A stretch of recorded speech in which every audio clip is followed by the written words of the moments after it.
எல்லாருக்கும் வணக்கம். இன்னைக்கு நம்ம கம்ப்யூட்டர் சயின்ஸ் இன்ஜினியரிங் அப்படிங்கிற கோர்ஸை பத்தி தான் பார்க்க போறோம். கம்ப்யூட்டர் சயின்ஸ் இன்ஜினியரிங் அப்படிங்கிற கோர்ஸை சிஎஸ்சி அப்படின்னு சொல்லுவாங்க. சிஎஸ்சின்ற இந்த கோர்ஸ் முழுக்க முழுக்க இன்ஃபர்மேஷன் சிஸ்டம்ஸ் ஆன சாஃப்ட்வேர், ஹார்ட்வேர் இந்த மாதிரி விஷயங்களோட ப்ராசஸஸ், டிசைன்ஸ், இம்ப்ளிமெண்டேஷன், அதுக்கப்புறம் இதோட மேனேஜ்மெண்ட் இதை பத்தின படிப்பு தான் இது.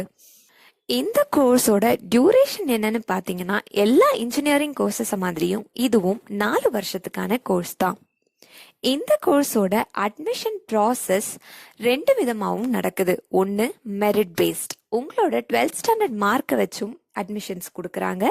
நிறைய இன்ஸ்டிடியூஷன்ஸில் என்ட்ரன்ஸ் எக்ஸாம்ஸ் வச்சு அதில் பாஸ் ஆகி அதுக்கப்புறமா கவுன்சிலிங் வச்சு அதுலேயும் நீங்கள் பாஸ் ஆனால் மட்டும்தான் உங்களுக்கு அட்மிஷன் கொடுப்பாங்க.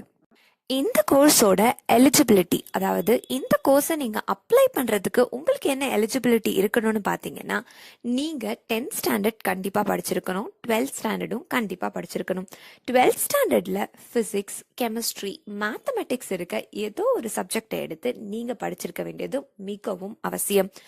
அப்படி படித்து 50% மேலே போர்டு எக்ஸாம்ஸில் நீங்கள் மார்க் ஸ்கோர் பண்ணியிருந்தால் மட்டும்தான் இந்த கோர்ஸுக்கு நீங்கள் அப்ளையே பண்ண முடியும். இந்த கோர்ஸ்க்கு நீங்க ஜாயின் பண்றதுக்கு சில என்ட்ரன்ஸ் எக்ஸாம்ஸோட பேர் மட்டும் உங்களுக்கு நான் லிஸ்ட் அவுட் பண்றேன்.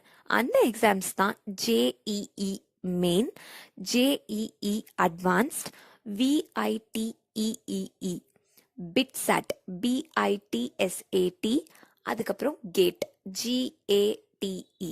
இந்த என்ட்ரன்ஸ் எக்ஸாம்ஸ்லாம் நீங்க இன்ஜினியரிங் கோர்சஸ்க்கு அப்ளை பண்றதுக்கான என்ட்ரன்ஸ் எக்ஸாம்ஸ். இந்த கோர்ஸை நீங்கள் படித்து முடிச்சிட்டிங்கன்னா உங்களுக்கு எந்த மாதிரி ஜாப் பொசிஷன்ஸ்லாம் கிடைக்கும்னா, நீங்கள் சாஃப்ட்வேர் டெவலப்பர் ஆகலாம், கம்ப்யூட்டர் சிஸ்டம் இன்ஜினியர் ஆகலாம், வெப் டெவலப்பர் ஆகலாம், வெப் டிசைனர் ஆகலாம், ஹார்ட்வேர் இன்ஜினியர் ஆகலாம். இந்த மாதிரி பல தரமான ப்ரெஸ்டீஜியஸான போஸ்ட் உங்களுக்காக வெயிட் பண்ணிட்டு இருக்கு. இந்த கோர்ஸை நீங்கள் படிச்சீங்கன்னா உங்களுக்கான ஸ்கோப் ஐடி இண்டஸ்ட்ரீஸ் மற்றும் அதன் சார்ந்த துறைகளில் அதிகமான ஸ்கோப்ஸ் இருக்கு. கம்ப்யூட்டர் சயின்ஸ் இன்ஜினியரிங் படித்த ஒரு கேண்டிடேட்டை எந்த மாதிரி ரெக்ரூட்டர்ஸ்லாம் ரெக்ரூட் பண்ணுறாங்கன்னு பார்த்தீங்கன்னா, உங்களுக்கான top recruiters TCS, Infosys, Wipro, HCL, Cisco, IBM, Oracle, Tech Mahindra, அப்புறம் Snapdeal, Amazon, Google, Flipkart, Netflix, அப்புறம் ஃபேஸ்புக், அப்புறம் காக்னிசன்ட், மைக்ரோசாஃப்ட், இந்த மாதிரி கம்பெனி, இந்த மாதிரி டாப் கம்பெனிஸ்லாம் கம்ப்யூட்டர் சயின்ஸ் இன்ஜினியர் படித்த ஒரு கேண்டிடேட்டை ரெக்ரூட் பண்ணுறதுக்கு ரெடியாக இருக்காங்க.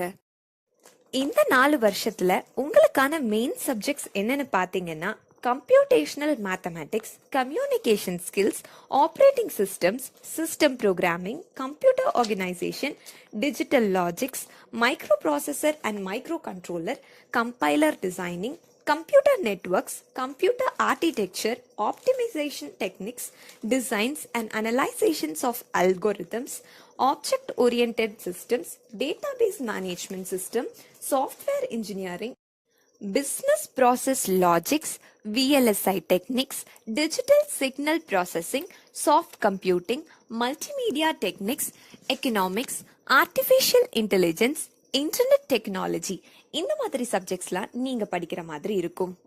இந்த கோர்ஸை நீங்க படிக்கிறதுக்கு உங்களுக்கு எந்த மாதிரியான ஸ்கில்ஸ் இருக்கணும்னு பார்த்தீங்கன்னா, உங்களுக்கு programming, database management, data structures, algorithm designing இந்த மாதிரியான சப்ஜெக்ட் ஓரியன்ட் நாலேஜ் இருக்க வேண்டியது அவசியம். அது இல்லாம logical reasoning, numerical ability, critical thinking, அப்புறம் problem solving ability, communication skills இதெல்லாமும் நல்லா இருக்கணும். கம்ப்யூட்டர் சயின்ஸ் இன்ஜினியரிங் முடிச்ச ஒரு ஃப்ரெஷருக்கு மாசம் 30,000 40,000 வரைக்கும் சேலரி கிடைக்கும். இதே நீங்க 1-3 வருஷம் எக்ஸ்பீரியன்ஸ்டான கம்ப்யூட்டர் சயின்ஸ் இன்ஜினியரா ஆயிட்டீங்கன்னா உங்களுக்கு மாசத்துக்கு 80,000 வரைக்கும் சேலரி கிடைக்கிறதுக்கான வாய்ப்புகள் இருக்கு. இப்போ இந்த கம்ப்யூட்டர் சயின்ஸ் இன்ஜினியரிங்க படிக்கலான்னு முடிவு எடுத்த உங்களுக்கு எந்த காலேஜ்ல படிக்கலாம்னு டவுட் வந்ததுன்னா, கீழே ஸ்கிரீன்ல தெரியுற ஹெல்ப்லைன் நம்பருக்கு கால் பண்ணுங்க. தமிழ்நாட்டில் இருக்க எந்த காலேஜ்ல உங்களுக்கு அட்மிஷன்ஸ் வேணும்னாலும் அந்த நம்பருக்கு கால் பண்ணீங்கன்னா அவங்க உங்களுக்கு கைட் பண்ணுவாங்க. இதுதான் நீங்க முதல் தடவையா நம்ம